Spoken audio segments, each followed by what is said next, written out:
Welcome to Hear It Here, where we focus on the highlights of bluegrass music. This week, we have the legend Bill Emerson with us on Hear It Here. And I want to thank you, Bill, for calling in and taking this time with us to talk about you and bluegrass music. Well, thank you very much, Annette. It's a pleasure to be on the radio with you and talk with you about our favorite subject. I'm still doing a little bit of bluegrass. I'm not booking shows, but still doing a little bit of recording with my son Billy. We got a new tune out, as you know, Ophelia. And last 6 months or so ago, we had a 4-song extended play CD out called Emerson. That's the name of my band now. It's no longer Bill Emerson and Sweet Dixie. I'm now Emerson, and that's me and Billy. And I wish I'd have had him 20 years ago. Boy, I did. We'd be rolling right now. But we're doing a little bit of recording together. Billy is real good with picking songs and choosing material, and he knows instinctively knows what works and what doesn't. And Ophelia is a tune that he picked out, and we recorded it 3 or 4 months ago, whatever, and it was picked up by 615 Hideaway Records, which is Sammy Passamano, who's part of the Passamano family that runs Rural Rhythm Records. And I've been with them for going on 10 years now. I've had 5 albums with them. So we're all friends, and I'm so glad that they chose this song to do. It's a real kind of it's a good song because it leaves a lot up to the imagination. It's about a girl named Ophelia. I love the name, by the way. It's an old-timey kind of a 19th century New Orleans style southern name. Anyway, Ophelia disappears and nobody knows why or where she went or when she's going to come back. And all that's left up to the imagination.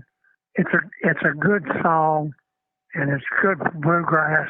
It's got that good bluegrass time and pull, and it's great for us, and I hope it's going to be great for your listeners, too. Well, since you've pretty much introduced him, I want to make welcome Billy Emerson. Billy, thank you as well for taking time to talk to us today. Oh, the honor and the pleasure is definitely all mine. Love your show. I've listened for a while, and it's just a thrill to get to be here and chat with you a little bit. And it's just as much of a thrill to be able to do this stuff with my dad. So we're pretty excited about this tune. It is a fun tune, and it is something that I picked out. It was originally done by the band, and I've always kind of been a big Levon Helm fan, and heard this song and thought it translated pretty well. And I guess I have a little bit of that in my blood, since Dad is one of the things he's known for, besides picking the banjo and leading bands, is kind of taking some contemporary, if you will, pop tunes and turning them into bluegrass tunes, like Fox on the Run, for example. So just kind of carrying on in the tradition of that. And we really had a lot of fun arranging this thing and recording it. Now, is this the first time that you've worked with your dad in bluegrass music? Well, we did.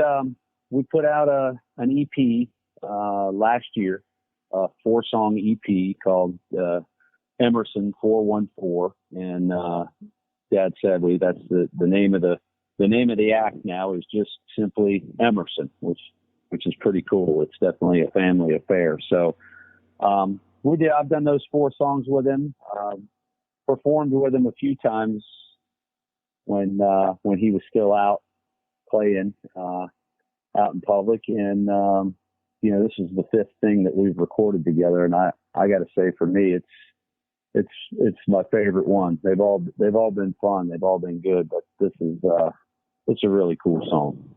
Now, what pulled you in to want to record with your dad? Well, when I was just before I reached my teens, probably, Dad taught me a few chords on the guitar, and I really kind of grew up around this music. I can remember being in my house as a kid with, the country gentlemen sitting around my kitchen table rehearsing, and different people coming to my house over the years from Tony Rice to Pete Goebel to, all sorts of folks that work with Dad. So, but I was kind of involved in sports and played baseball and coached and did that for a long, long time. But I guess about around 10 years ago, kind of got into music again with some friends in the neighborhood. And then that just kind of led me into doing some stuff with Dad. So it's a dream come true. And it's been a great learning experience too, being around him and a lot of the other musicians that I've had the pleasure and honor to work with. Not only do I have a Hall of Fame dad, but to get to play with people like Wayne Lanham and Terry Chisholm, Shelby Gold from Goldheart. We played on this latest track we did, and also Tom Adams, who's going to be a Hall of Famer himself, going in with the Johnson Mountain Boys. So it's just been it's something I think I've always wanted to do, and we've gotten to the point in life where we've been able to do it. So it's pretty fun to ride on the coattails of all these guys and get to be a part of it. Well, I'm sure you feel a huge sense of pride following in your dad's footsteps. But Bill, how does that make you feel to know that your son is right there with you? Well, I was wondering when he's going to get interested in this stuff. He's a baseball guy. Well, I am too. Our whole family, we're baseball people. Billy played ball all his life and was an all-star here in the town where he grew up, and got drafted in professional baseball after he was still in college, and went on to play in the minor leagues for a couple of years. Then he wised up and came home and finished his education and got married. And he's still in baseball. He's an athletic director at a high school in the area here, so I still get to go to games for free. But that was his life growing up. But as he said, he was here when Jimmy Martin was at my house, Red Allen, and all these Tony Rice and all these people. Got to meet them and got to know them up close, and got to go to Bluegrass festivals. We had a camper in a motorhome sort of a thing, and we'd go to Bluegrass festivals as a whole family would go and live at those things year round. And so he got a lot of exposure. And if he'd played music 10 years ago, we'd be rolling now, because he's a natural-born entertainer, a natural-born MC. He's a great singer, as you'll hear. Got a style all his own. Got an open mind to it all. He's not just hung up on bluegrass or rock and roll or what have you.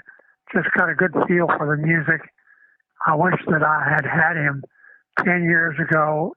Actually, we still have the same band. I still have Terry Chisholm and Wayne Lanham. Wayne plays the mandolin and the fiddle sometimes. And Terry's our bass player. That's his wife. And Shelby Gold plays fiddle with us.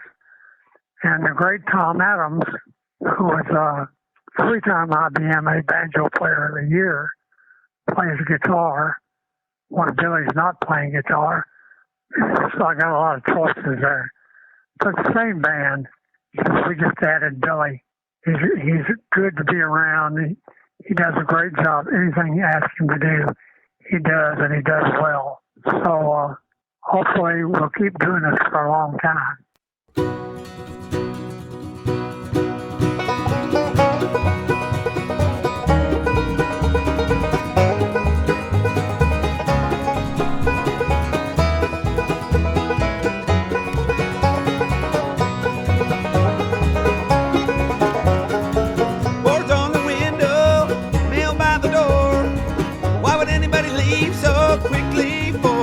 Ophelia, where have you gone?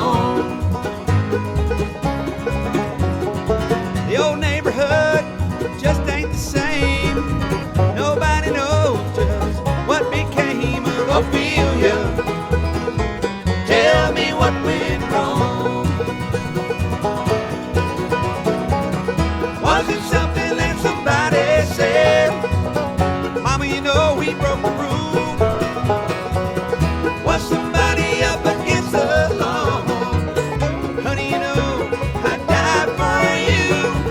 Ashes of laughter, the ghost is clear.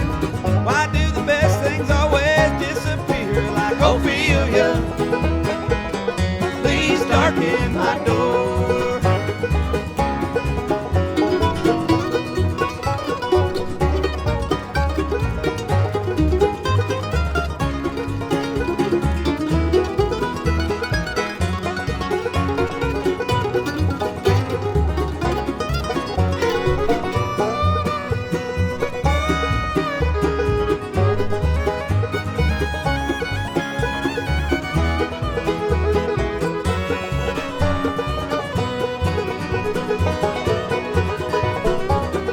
Was it something that somebody said? Honey, you know we broke the rule. Was somebody up against the law? Honey, you know I died for you. They got your number, scared and running. I'm still waiting for the second coming of Ophelia. Please come back home.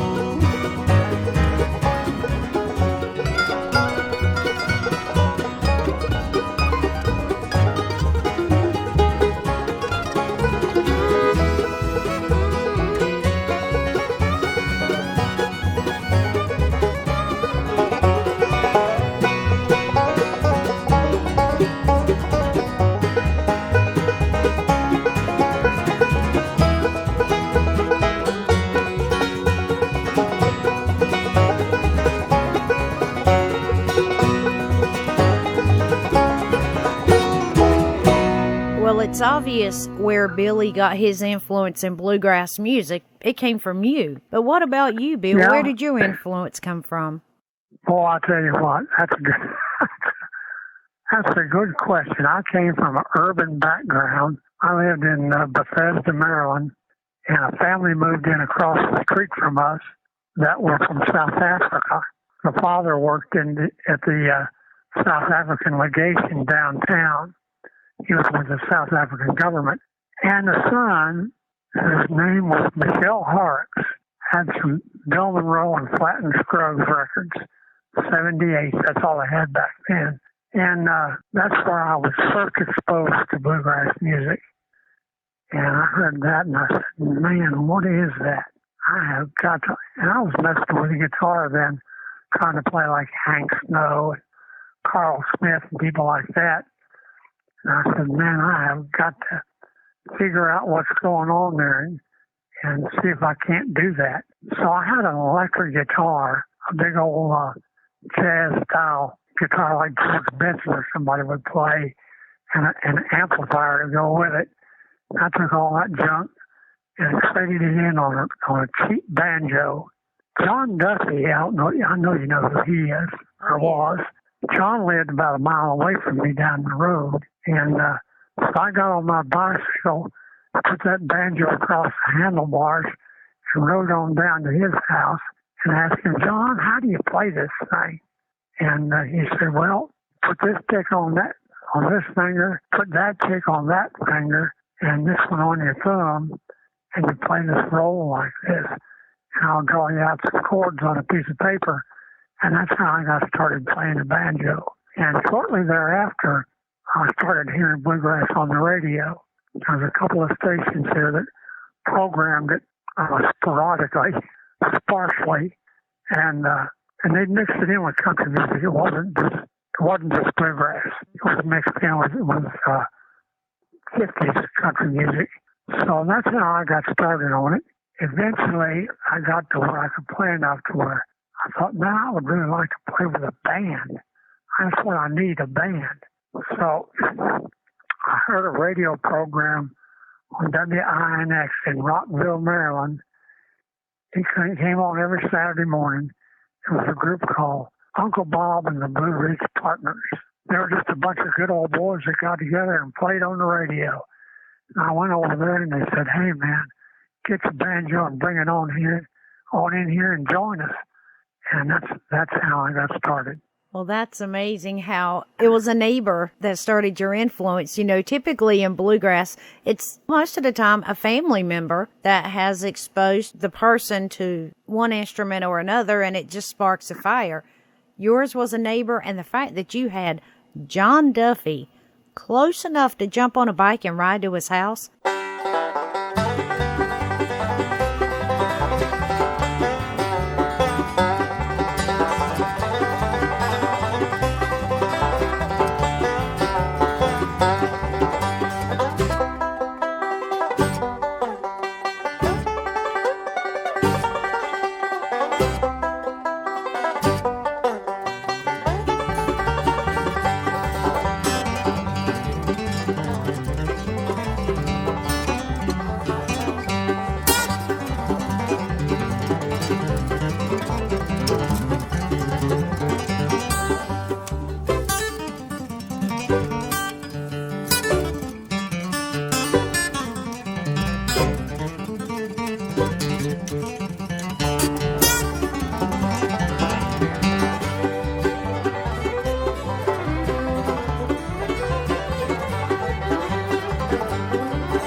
You know, John was already playing in bands.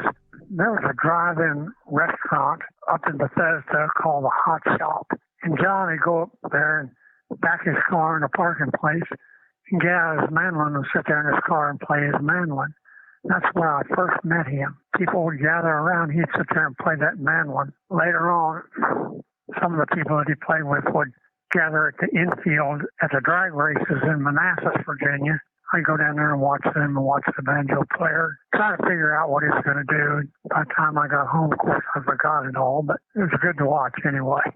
I'm sure it was very entertaining. Now, Billy, is there any moment throughout your life so far that sticks out more than others that made a huge impression on you when it comes to bluegrass? Well, I tell you, there are probably quite a few that come to mind. I mean, I could think back to, now I might not have really truly remembered this, but one of my first bluegrass festivals ever, maybe it was my first one ever, I don't know, was 1971 in Camp Springs, where they filmed the documentary Bluegrass Country Soul. So, you know, when I say I grew up around this stuff, I mean, it was from the get-go. But I think one of the things that I remember most, and the things, probably the two things that stand out the most to me, and there's just so much that's gone on in my dad's career, it's really kind of hard to narrow it down to two. But, you know, when he left kind of what you would call mainstream bluegrass for a while, and he went to the Navy to help start Country Current. Country Current has become kind of a worldwide known act, you know, through the United States Navy Band.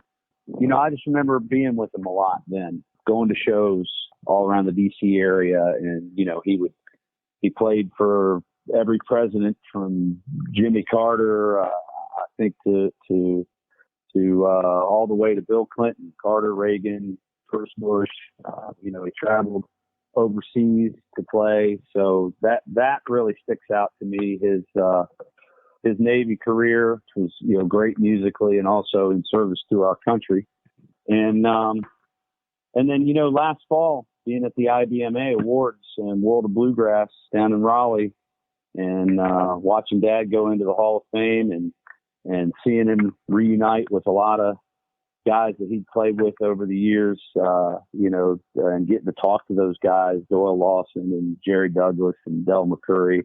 Those are all really, really cool things that I don't think, a typical son can say that he got to witness and be around. So, like I said, being able to play with my dad and the other folks that we've played with is, I'm sometimes pinching myself and wondering whether or not I belong, but I've learned a lot from all of them. And really it just comes down to having fun. I mean, bluegrass music it's a lot of fun. It's hard. Sometimes I listen to other people pick and sing, and it can be inspirational and make you want to quit at the same time because you don't think they're going to be that good. So that's kind of it for me. Bill, how was it for you being inducted from the IBMA? I know that had to be a huge moment for you as well. Oh, boy, that was a dream come true. That's something we all aspire to.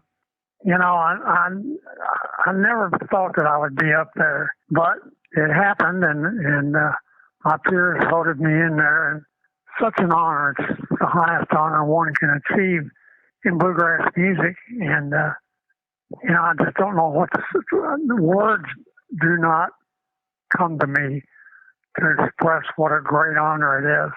That's all I can say about it. Well, it's well deserved, and congratulations on that. It may have taken a little bit of time for it to be presented to you, but you've been in the Hall of Fame in a lot of hearts for so many years. Your talents have just touched a lot of people in the bluegrass world, and we appreciate you for what you do. And Billy, we appreciate you for coming into it. We got this special connection here with the family tradition going on. There you go, yep. Absolutely. And I speak for Dad too, and we appreciate folks like you and the radio show that you guys put on. It's great that bluegrass music is just still going strong. And, I'm a fan of traditional stuff, just like my dad is probably a fan of traditional stuff more than anything else. But, I always tell Dad this, I love the new stuff too, because it brings people find the traditional stuff because of the new stuff, and they might not have found it otherwise. So I'm just excited to be a really, really small part of it, and just super proud of my dad and what he's done. And, it all comes down to just having fun making music. Well, I'm sure you grew up looking at him as Dad. Maybe he wasn't some big star or anything, because, well, that's something similar to what I experienced with my grandfather. He was a huge radio personality, but he was granddad. And now to be able to be there performing with him, recording with him, and looking at him through the eyes of all of us, but yet him on that personal level, I know that's got to be a huge feeling of pride for you. And I'm so happy that you decided to get into bluegrass with him. Bill, I'm so thankful that you're still going strong when it comes to bluegrass. And they always say, train a child in the way he should go, and when he is older, he will not depart from it. You're living proof right here. Amen. Thank you. Well, I want to thank you both so much for taking time to talk to us today. And I know it's about the song Ophelia, and there's stories. I know there are a ton of stories that you could share with us, Bill. We're going to have to visit with you again, get some of those stories, and let our listeners hear from you firsthand about the encounters throughout your career, because I want to share those stories with everyone tuned in. I'd love to do that. We're talking about Jimmy Martin. Oh, I'm sure there's a lot of laughs right there just from some of the stories I've heard in my career, and then having you here to share them. Oh, that would be wonderful. Well, he was quite a character, and that was another dream come true, getting to work with him, because that was top of the line back then, playing at the WWVA Jamboree and traveling the country and traveling the world, really. top of the line for me and taught me an awful lot. So I'd love to tell you some of those stories sometimes. Well, we'll get together again real soon. I'll listen. I'll let you share the stories. And Billy, I hope you can join us as well. Well, thank you so much, Annette, and greatly appreciate what you do, and love the show, and pretty excited to maybe hear Ophelia on it. Oh, absolutely. Sometime soon. We will be wearing that one out because it is a great song. And, of course, they know they can request it on my show, on several shows right here on the Bluegrass Jamboree. Well, I want to thank you so much for giving us a call today, Bill and Billy Emerson. It has been wonderful talking to you. Much success with the song Ophelia, and we're going to revisit. We've got to do more stories, more sharing of the life of Bill Emerson, and that'll be coming up in the very near future. What do you say? Thank you very much, Annette. Appreciate it very much, and thank you for what you do for bluegrass music, do for us all, and God bless America. God bless America. Billy, thank you. We appreciate you for taking this time with us as well. Absolutely. Thank you so much.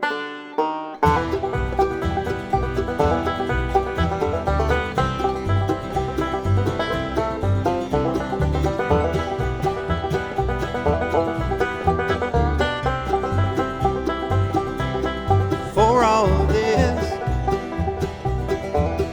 ever went down another place, another town. You were just facing the crowd. You were just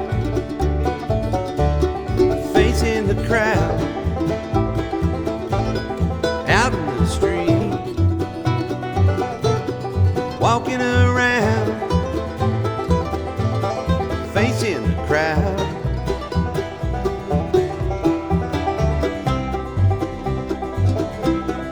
Out of a dream, out of the sky,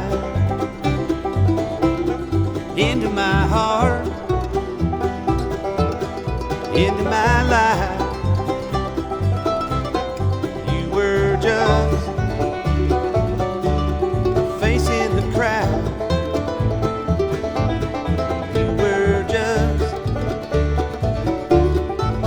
In the crowd, out in the street, thinking out loud, facing the crowd.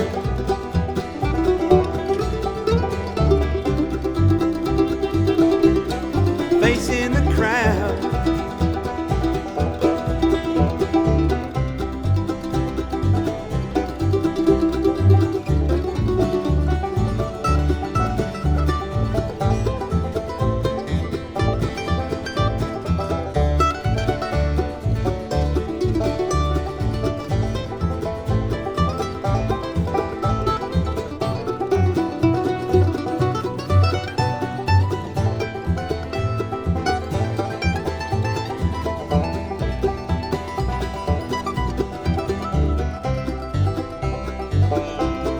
Out of a dream,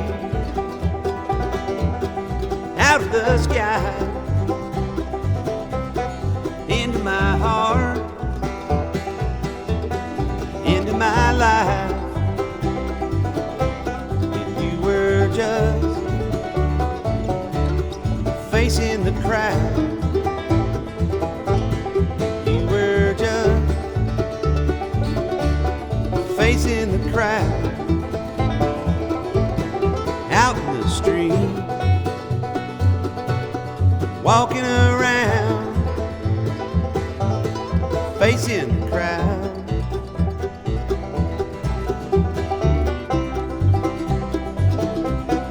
Facing the crowd.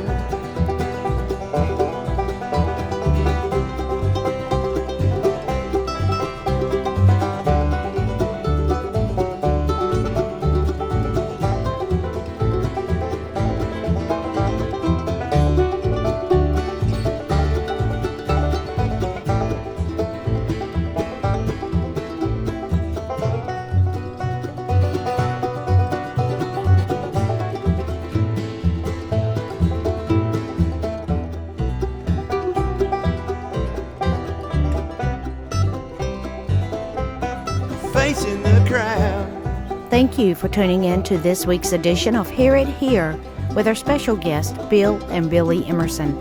Songs included in the interview: the brand new single by Emerson, Ophelia, on 615 Hideaway Records; Bill Emerson's Randy Lynn Rag from the 1996 album Banjo Man; and Emerson 414 with a Face in the Crowd from their 2019 EP. Annette Grady signing off for this week's edition of Hear It Here, heard only on the BluegrassJamboree.com.